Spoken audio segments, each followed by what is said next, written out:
Saints are not superheroes. They're not demi-gods.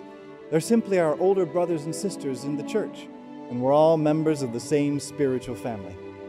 In other words, saints are normal, ordinary human beings, just like you and me, who have cooperated so generously with God's grace that they achieved full spiritual maturity here on earth, and so entered into heaven upon their deaths. And by getting to know the saints, we can find fresh encouragement and wise guidance for our own spiritual journey. Here's how Pope Benedict XVI described the purpose of devotion to the saints in a homily he gave on All Saints' Day. Looking at the shining example of the saints to reawaken within us the great longing to be like them, happy to live near God in His light in the great family of God's friends. The saints' spiritual maturity reminds us of where we are going, and the stories of their journeys towards that maturity remind us that God's grace truly can get us there.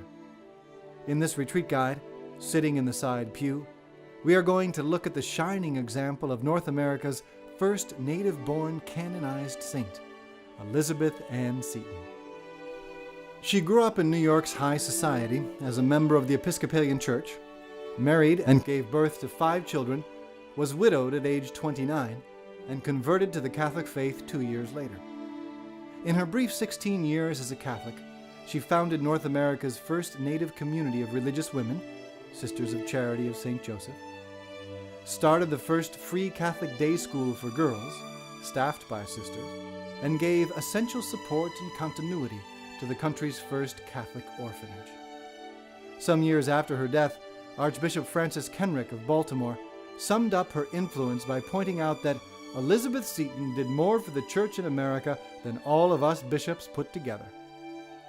And that can hardly be labeled an exaggeration when we consider the vast impact of the religious communities and new religious orders that sprang from St. Elizabeth's first foundation, along with the millions of lives that have benefited from those congregations' charitable works and from the free Catholic education for girls.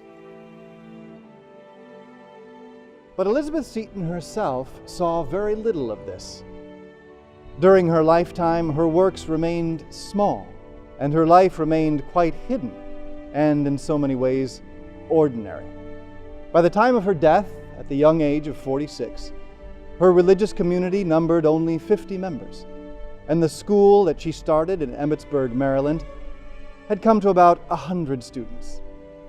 But this mustard seed was able to grow because it was planted in the rich soil of faith and was nourished by a love for God, purified in the crucible of the cross.